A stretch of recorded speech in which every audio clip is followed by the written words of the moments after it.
휠체어를 이용하는 경우 엘리베이터가 없다면 지하철을 탈 때 역무원을 따로 불러서 리프트를 사용해야 하는데요. 그런데 리프트 없이 휠체어 바퀴가 직접 계단을 오르고 내린다면 어떨까요? 일상생활에서 만나는 장애물들을 자유롭게 오르내리는 것뿐 아니라 입식 생활까지 도와주는 로봇 휠체어가 국내 연구진에 의해 개발됐습니다. 오늘 과학의 달인에서 자세히 이야기 나눠보겠습니다. 한국기계연구원 AI 로봇 연구본부 박찬훈 박사와 함께합니다. 어서 오세요. 안녕하십니까. 네, 나와주셔서 고맙습니다.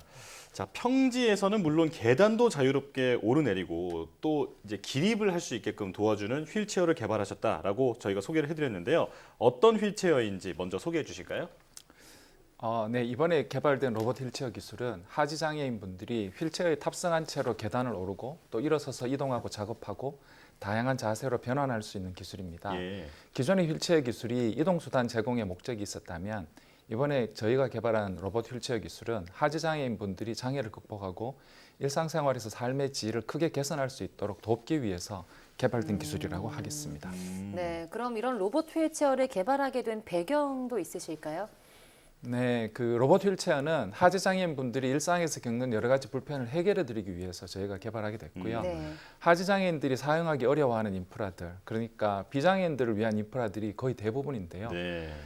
책장이나 창문을 열고 닫기 위한 손잡이나 또 이 손잡이의 위치 이런 것들이 대부분 비장애인들이 사용한다는 전제하에 만들어져 있습니다. 네. 그래서 입식 생활을 위한 모듈이 반드시 결합돼 있어야 그러한 인프라들을 사용할 수 있는 높이까지 접근이 가능하게 됩니다. 그리고 그 접근이 가능하다고 하더라도 대부분의 경우에는 장애물들을 거쳐가야 그 일들이 이루어질 수 있는 경우가 많이 있고요. 그래서 이러한 이유 때문에 한 대의 휠체어에 어느 정도 계단의 등반 기능도 가지고 있고 또 입식 생활을 하기 위한 기본적인 기능도 가지고 있어서 하지 장애인분들에게 꼭 필요한 기능들이 모두 탑재된 휠체어 로봇 기술을 개발하게 됐습니다. 아, 그렇군요. 네네. 자, 그렇다면 구체적으로 로봇 휠체어가 어떤 기능이 있는지 설명해 주시죠. 네, 그 로봇 휠체어는 두 가지 모듈로 구성이 되어 있습니다. 계단 등반 모듈과 그다음에 스탠딩 모듈인데요. 하부에는 계단 등반 모듈이 있고 상부에는 스탠딩 모듈이 있습니다. 예. 계단 등반 모듈은 휠체어에 탑승한 채로 계단을 오르내릴 수 있게 해줍니다. 계단 등반 모듈은 평상시에는 휠체어 하부에 숨어 있다가 계단을 등반하는 시점에 아래로 하강하면서 작동을 시작하게 됩니다. 이 계단 등반 모듈은 크롤러 형상으로 되어 있는데요. 계단을 짚고 올라가는 구조입니다. 일반적인 크롤러가 직선형으로 되어 있는 것에 비해서 저희의 그 크롤러는 리얼자 형태의 독특한 구조로 되어 있어서 크롤러가 지면을 수직으로 짚으면서 계단을 오르내릴 수 있게 되어 있어서 계단 등반 안정성이 우수하다고 할 수 있고요. 예. 또 스탠딩 모듈은 휠체어에 탑승한 채로 다양한 자세로 변환할 수 있게 해줍니다. 그래서 일어서서 생활할 수 있도록 도와주는데요. 휠체어에 동일한 자세로 앉아 있으면 특정 부위에 압력이 집중되게 되는 경향이 있는데요. 그 때문에 욕창 등의 발생 위험이 증가하게 됩니다. 그래서 주기적으로 혈액 순환을 시켜줄 필요가 있는데 스탠딩 모듈의 자세 변환 장치는 그러한 기능을 제공할 수 있습니다. 또한 스탠딩 모듈은 하지 장애인 분들에게 일어서서 이동하는 기능도 제공할 수가 있어서요. 스탠딩 모듈의 도움을 받으면 선반이나 책장 등 높은 곳에서 물체에 접근할 수 있고 또 일어서서 이동하며 다양한 작업을 수행할 수 있습니다. 네, 지금 말씀하신 일어서는 기능이 없으면 음. 계단 등반만 일어드는 기능은 필요 없고 예. 나는 이제 계단 등반만 하게 된다 하는 경우에는 계단 등반 모듈만 적용할 수가 있고요. 그다음에 또 그 계단 등반까지는 아니더라도 나는 이제 일어서서 이동하는 기능만 충분하다 하면 스탠딩 모듈만 가지고 있는 휠체어로 구성할 수가 있습니다. 두 모듈이 모두 적용되면 계단 등반과 입식 생활이 모두 지원 가능하게 됩니다. 네. 지금 영상에 나오는 것만 봐도 정말 장애인 분들에게 필요한 휠체어다 이런 생각이 드는데요. 그런데 기존에는 전동 휠체어가 있었잖아요. 이 휠체어와 어떤 점이 다른 걸까요? 전동 휠체어의 경우에는 보통은 평지에서 이동을 위해서 이제 사용이 되고 있습니다. 근데 이제 이러한 계단 등반도 가능하고 또 입식 생활도 가능한 그러한 이제 목적으로 하는 휠체어들도 해외에서는 개발된 사례들이 있습니다. 그런데 이제 계단 등반을 위한 휠체어 혹은 그 입식 생활을 위한 휠체어가 따로 존재했었고요. 네네.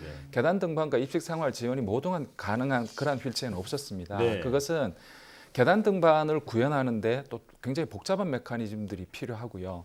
입식 생활을 구현하는 메커니즘 또한 이제 굉장히 구조가 복잡하고 부피가 크고 또 무엇보다도 휠체어하고 일체화된 구조로 되어 있는 게 큰 문제였고 그래서 이 두 가지 기능을 하나로 통합하는 게 굉장히 어려웠습니다. 예. 그래서 저희는 그 두 가지 기술을 통합하기 위해서 먼저 계단 등반 모듈하고 그리고 스탠딩 모듈의 구조를 일단 굉장히 간략하게 하고 부피를 줄이고 또 동시에 구조적으로 완전히 별개로 모듈화가 가능하도록 구현을 했습니다.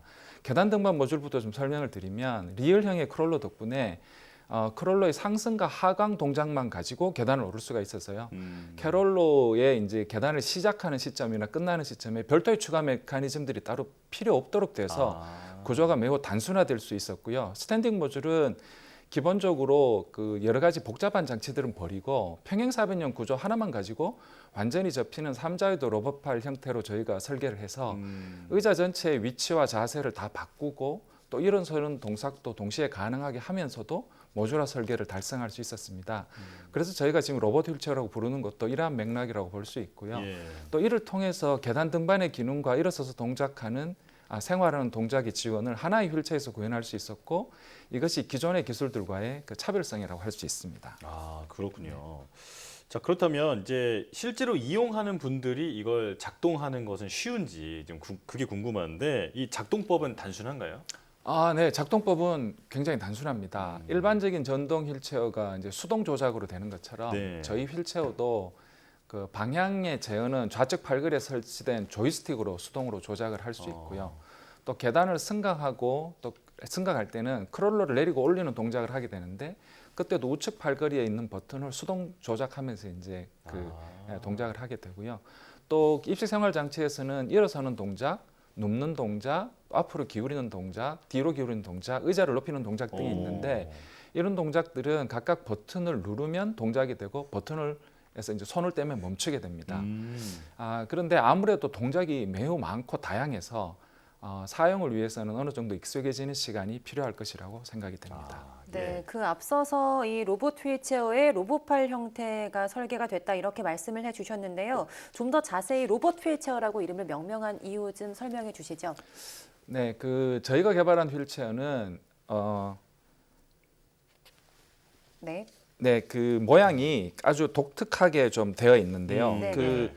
모양이 그 일단은 그러니까 외관상으로 봤을 때 마치 그 변신하는 로봇처럼 돼 있을 수 있다는 게 저희가 이제 로봇 휠체어라고 부르는 이제 굉장히 큰 이유 중에 네, 하나였고요. 굉장히 멋지게 생겼더라고요. 네, 네. 그리고 그 로봇팔 기술이 그 스탠딩 장치에 적용이 돼서 굉장히 컴팩트하게 설계가 되면서도 아까 말씀드린 것처럼 삼자유도 로봇팔 구조의 평행사변형 구조로 되어 있어서 저희가 네. 굉장히 다순한 형태로 로봇 형태로 만들 수가 있었었고요. 그래서 저희가 로봇 기술들이 많이 투입된 그러한 로봇 휠체어 기술이라는 의미에서 로봇 휠체어라고 저희가 명명을 했습니다. 네, 외형적으로도 이 이름이 잘 어울린다라는 생각이 듭니다. 네. 자, 그렇다면 후속 연구로 이 로봇 휠체어의 다른 버전을 개발하고 계시다라고 들었는데요. 지금 있는 버전과는 어떤 점이 달라지는 건가요? 저희가 이번에 개발한 계단 등반과 입식 생활을 지원하는 그 휠체어 버전에서 더 진보된 휠체어 기술을 저희가 지금 개발을 하고 있는데요. 네. 저희가 이번에 개발한 휠체어는 평지에서는 이제 휠로 다니고 계단을 만나면 크롤러를 이용해서 계단을 올라가게 돼 있습니다. 근데 저희가 이번에 이제 추가로 그 미래 연구로 저희가 개발하고 있는 것은 이러한 크롤러가 없이 휠만 가지고 평지와 계단을 모두 다니는 휠체어를 차기 버전으로 연구를 진행을 하고 있고요. 네. 이제 이게 달성이 되려면 아주 독특한 형태의 휠 기술이 필요합니다. 예. 평지에서는 완벽한 원형을 유지해서 보통의 휠과 같이 신속한 이동이 가능하고 계단을 만나면 충분한 변형이 이루어져서 휠의 회전력만으로 계단을 오를 수가 있어야 되고요. 예. 그래서 영상을 보시면 계단을 오르기 전에는 완전한 원형을 보이고 계단을 만나면 변형이 돼서 휠의 모서리가 계단 형상으로 이렇게 변형이 돼서 휠의 회전력만으로 계단을 오르는 것을 볼 수가 있습니다. 예. 현재는 이것을 구현할 수 있는 변형일의 구조와 관련된 원천 기술들을 저희가 확보를 했고요. 그래서 휠의 바깥쪽은 매우 여러 조각으로 구성되어 있는 일종의 무한궤도로 되어 있고 휠의 내부는 독특한 구조의 탄성체로 이루어져 있습니다. 그래서 이 구조를 이용해서 휠의 바깥 표면의 장력을 조절할 수 있고요. 그래서 원형 휠과 계단을 오르기 위해서 쉽게 변형되는 휠로 또 휠의 특성이 변화될 수 있게 할 수 있는 그런 메커니즘이 이 기술의 특징이고요. 그래서 향후 이 기술을 이용을 하면 편의점처럼 협소한 공간도 다니고 계단도 오르는 매우 컴팩트한 휠체어인데 휠만 가지고 이것들이 이루어지는 그러한 그 휠체어 기술을 구현할 수 있을 것으로 기대를 하고 있습니다. 네, 요즘 사회를 보면 좀 장애인들을 위한 환경이 많이 구축이 되었다 이렇게도 보이지만 아직까지는 부족한 게 현실인데요. 이런 로봇 휠체어가 정말 많은 도움이 되지 않을까 이런 생각이 들었습니다.